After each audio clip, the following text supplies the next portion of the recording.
आपकी अपनी ARY technical पाठशाला के ब्लॉग 14 में आप सबका स्वागत है। पिछले ब्लॉग में हमने ओम्स लॉ के बारे में डिस्कस किया था, यानी ओम्स लॉ क्या है और इसका इलेक्ट्रिकल सर्किट में क्या रूल है, इन सब पर चर्चा की थी। अब हम इलेक्ट्रिसिटी के एक और इंपॉर्टेंट पैरामीटर पावर फैक्टर के ऊपर बात करेंगे, यानी वो भी अपने आप में एक बहुत ही इंपॉर्टेंट पैरामीटर है और यदि आप इस लाइन में हैं तो आपको उसका बार बार जिक्र सुनने को मिलेगा।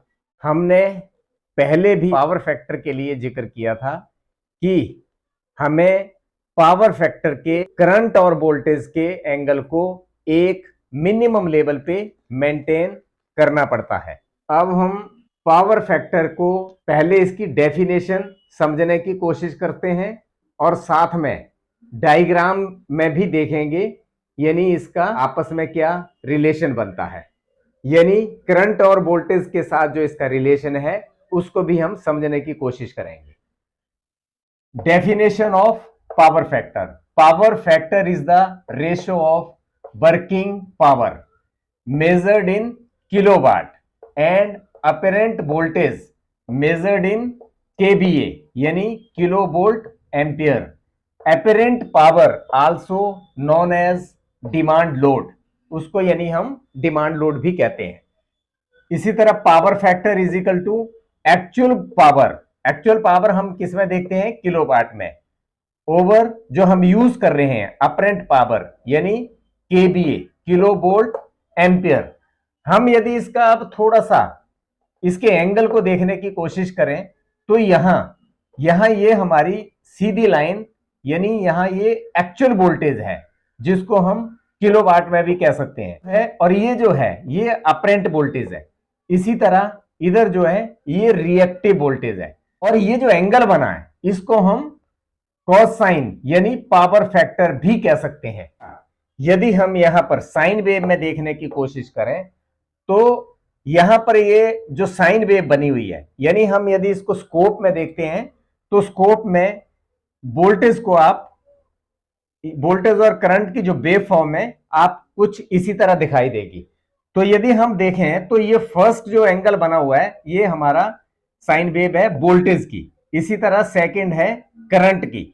जब मैं यहां से देखता हूं, जब यहां से ये चलता है तो ये चलता है, लेकिन यदि करंट में देखेंगे तो करंट थोड़ा सा बाद में शुरू होकर के जाकर के इकट्ठा यहां खत्म हो रहा है। अब यदि इन दोनों के बीच में देखें, यानी वोल्टेज और करंट के बीच में देखें, जो ये डिफरेंस है यही डिफरेंस पावर फैक्टर है। यानी इसमें जितना ज्यादा गैप होगा, मान लिया यहां बराबर है, आगे कम ज्यादा हो गया, यानी जो इसमें कम ज्यादा गैप है वही कहीं ना कहीं हमारा पावर फैक्टर है। और यदि हम इसको थोड़ा सा देखें तो किलोवाट, किलोवाट मतलब किलो वाट, यानी 1000 वाट को हम किलोवाट कहते हैं। केवीए किलो वोल्ट एम्पियर यानी 1000 वोल्ट एम्पियर। इसी तरह KVAR is equal to kilo volt ampere reactive.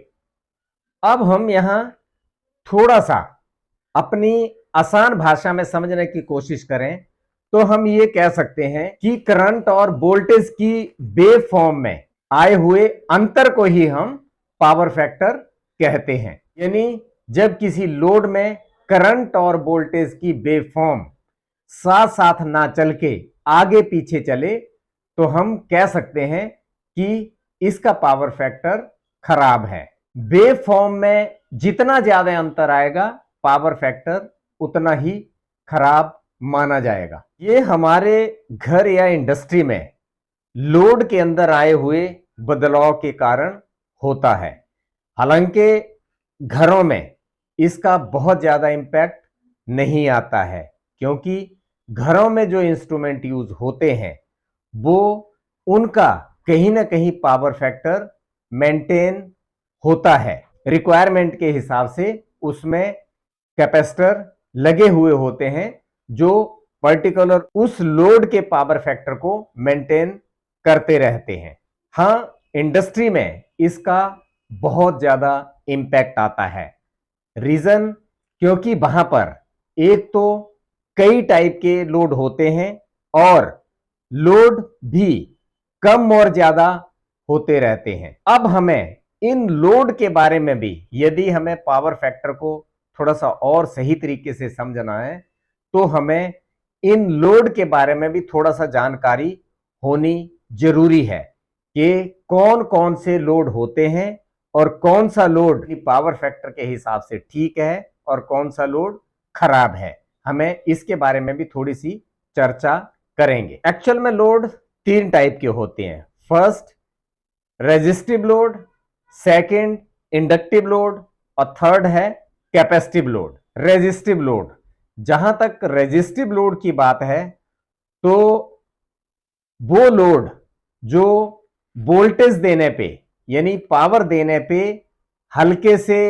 लाल हो जाएं और साथ ही गर्म होते हैं, वो सारे के सारे रेजिस्टिव लोड में आते हैं। जैसे बल्ब, हीटर, यानी बहुत सारे ऐसे लोड हैं जो इस टाइप की कैटेगरी में आते हैं और पावर फैक्टर के हिसाब से ये लोड बहुत अच्छा माना जाता है। अब हम बात करते हैं इंडक्टिव लोड की। इंडक्टिव लोड वो लोड जिसमें इंडक्शन क्रिएट होता है और फ्लक्स बनता है, यानी जैसे हम इसमें कह सकते हैं इंडक्शन मोटर जिसके अंदर जो रोटेटर घूमता है यानी इंडक्शन क्रिएट होता है, इस टाइप के लोड को हम इंडक्टिव लोड की श्रेणी में रखते हैं। और पावर फैक्टर के हिसाब से इंडक्टिव लोड बहुत ज्यादा खराब माना जाता है। इसे काफी हद तक कैपेसिटर वगैरह लगा करके कम किया जा सकता है। थर्ड कैपेसिटिव लोड, यानी वो लोड जिसमें कैपेसिटर ज्यादा मात्रा में यूज होते हैं, यानी उसमें चार्जिंग डिस्चार्जिंग का प्रोसेस ज्यादा रहता है। इस टाइप के लोड कैपेसिटिव लोड में आते हैं। अब हम लोड के साथ साथ पावर फैक्टर के टाइप के ऊपर बात करेंगे कि ये पावर फैक्टर भी कितने टाइप के होते हैं और जो पावर फैक्टर खराब है उसे हम कैसे ठीक कर सकते हैं, उसके ऊपर थोड़ी सी डिस्कस करेंगे। पावर फैक्टर मेन रूप से तीन टाइप के होते हैं। Lagging power factor, second leading power factor और थर्ड है यूनिटी पावर फैक्टर। अब हम सबसे पहले लैगिंग पावर फैक्टर के ऊपर डिस्कस करते हैं। The lagging power factor of the load significance that the load is inductive as well as consume reactive power. हम इसको यहां डायग्राम में देखें, ये है हमारा लैगिंग पावर फैक्टर, यानी हम यहां देखेंगे तो ये रियल पावर है, ये रिएक्टिव पावर है, ये अपरेंट पावर है और यहां पर इस एंगल पे हमारा ये पावर फैक्टर बन रहा है। यहां पर हम ये कह सकते हैं कि जब करंट का एंगल वोल्टेज के एंगल से पीछे रह जाए तो उस केस में करंट वोल्टेज के एंगल को डिस्टर्ब करता है, यानी उससे लॉस होते हैं। इसको ऐसे भी कह सकते हैं करंट लैग्स वोल्टेज, यानी करंट वोल्टेज को वहां डिस्टर्ब कर रहा है, कहीं ना कहीं उसके एंगल को खराब कर रहा है, यानी वहां पर कुछ लॉस हो रहा है। एंगल के उसी बदलाव को हम लैगिंग पावर फैक्टर कहते हैं और यह सबसे खराब पावर फैक्टर माना जाता है। इस लैगिंग पावर फैक्टर को ठीक करने के लिए हम ज्यादातर इंडस्ट्री में कैपेसिटर बैंक यूज करते हैं, यानी उसे अलग अलग वैल्यू के रिक्वायरमेंट के हिसाब से कैपेसिटर लगा करके उन्हें उस लैगिंग पावर फैक्टर को ठीक किया जा सकता है। अब सेकंड आता है लीडिंग पावर फैक्टर। जब करंट का एंगल वोल्टेज के एंगल से आगे रहता है तो हम उसे लीडिंग पावर फैक्टर कहते हैं और ये ज्यादातर कैपेसिटिव लोड के कारण ज्यादा होता है। लीडिंग पावर फैक्टर को यदि हम यहां देखें तो ये मैंने ये बनाया, ये साइन वेव आ गया। अब इसमें रियल पावर यहां दिखाई है, ये हमारी रिएक्टिव पावर है, और इसी तरह ए अपरेंट पावर। यानी इन दोनों में देखेंगे तो इसका एंगल जो रियल पावर थी हमारी वो नीचे है, लेकिन इसमें यदि हम देखेंगे तो रियल पावर ऊपर आ गई। यानी यहां इन दोनों में एंगल चेंज हो गया, यानी यहां पर दोनों का एंगल में आपस में एक डिफरेंस आ गया।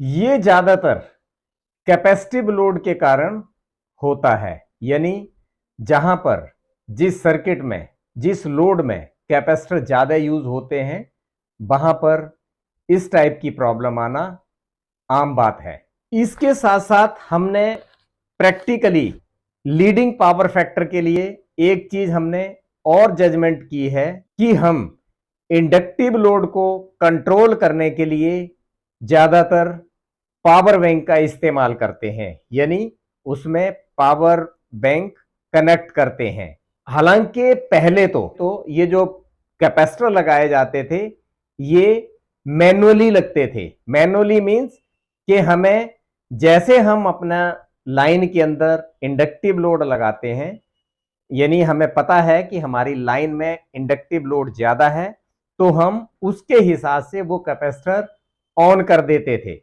और जब हम लोड बंद करेंगे तो उसके साथ ही कैपेसिटर के पैनल को भी हम बंद कर देते थे।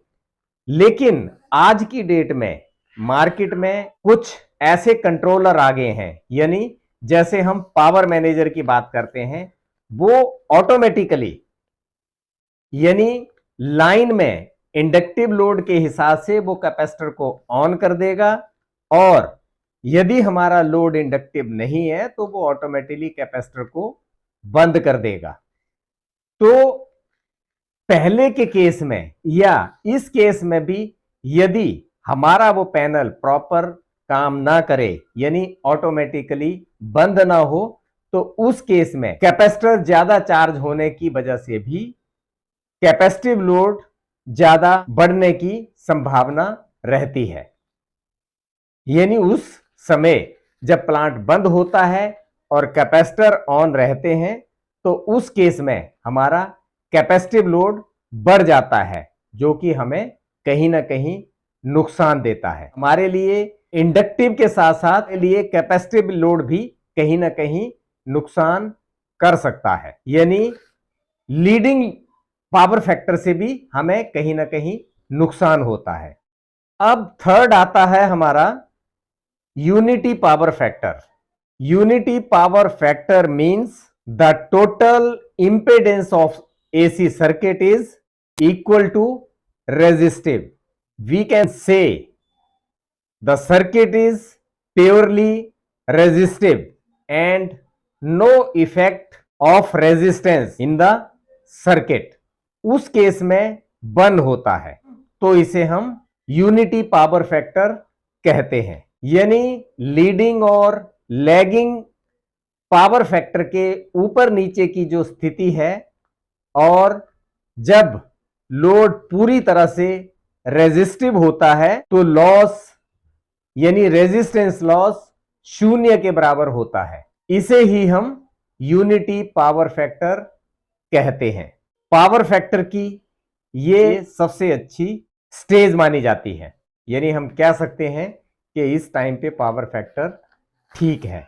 अब हमने पावर फैक्टर के बारे में इतना डिस्कस तो किया, लेकिन हमने कहीं ये डिस्कस नहीं किया कि यदि पावर फैक्टर खराब है तो कहीं ना कहीं उसमें वोल्टेज लॉस होता है। तो इसका यदि हम ओवरऑल देखें, इसके ऊपर पेनल्टी लगने के भी पूरे चांस होते हैं। यानी हमारा पावर फैक्टर बहुत ज्यादा खराब है तो पेनल्टी लगने की भी पूरी संभावना रहती है। इसका बिल पे भी इंपैक्ट आता है। इंडस्ट्री में पावर फैक्टर 0.999 से 1 के बीच में हमें मेंटेन करना पड़ता है। 1 हो तो ज्यादा अच्छा है, लेकिन यदि 0.999 भी हो तो भी इसमें पेनल्टी की संभावना बहुत कम होती है, यानी हम इसको अच्छा पावर फैक्टर मान सकते हैं। यानी हमें इंडस्ट्री में भी 0.999 और 1 के बीच में इसे मेंटेन करना जरूरी होता है, और मेंटेनेंस की टीम हमेशा इस पे कुछ ना कुछ काम करती रहती है ताकि इसे सही तरीके से मेंटेन रखा जा सके। आई थिंक अब हम पावर फैक्टर के ऊपर हमने काफी डिस्कस किया है, और हम लोगों को अब तक यानी आप लोगों को भी इसके बारे में काफी जानकारी हो गई होगी। मैं यहां पर एक चीज और बता दूं कि मैं सिर्फ आपको एक डायरेक्शन दे सकता हूं, यानी मैं जितना भी आपको बताने की कोशिश करता हूं उसमें 60-70% मेरा अपना एक एक्सपीरियंस होता है, लेकिन उसको डीप में जाना वो सब आपका काम है। यानी एक डायरेक्शन लेकर के उसे आप डीप में जाकर के उसे समझ सकते हैं। जो पर्टिकुलर इस लाइन में है, जो इस लाइन में जिन्होंने अभी स्टार्टअप किया है, उनके लिए ये सब चीजें समझना ज्यादा जरूरी होता है। हाँ, जब वो थोड़ा सा आगे अपना उस लाइन में एंट्री कर जाएंगे उसके बाद उनको इसमें समझने में बहुत ज्यादा मुश्किल नहीं होगी, लेकिन यदि हम शुरू से थोड़ा सा अच्छी तरह से समझ लें तो आगे का रास्ता और आसान हो जाता है। इसी के साथ हम पावर फैक्टर का टॉपिक यहीं पर क्लोज करते हैं। अगले ब्लॉग में हम इलेक्ट्रिसिटी जनरेशन के ऊपर डिस्कस करेंगे, यानी इलेक्ट्रिसिटी कैसे बनाई जाती है उसके ऊपर डिस्कस करेंगे। तब तक के लिए नमस्ते, धन्यवाद।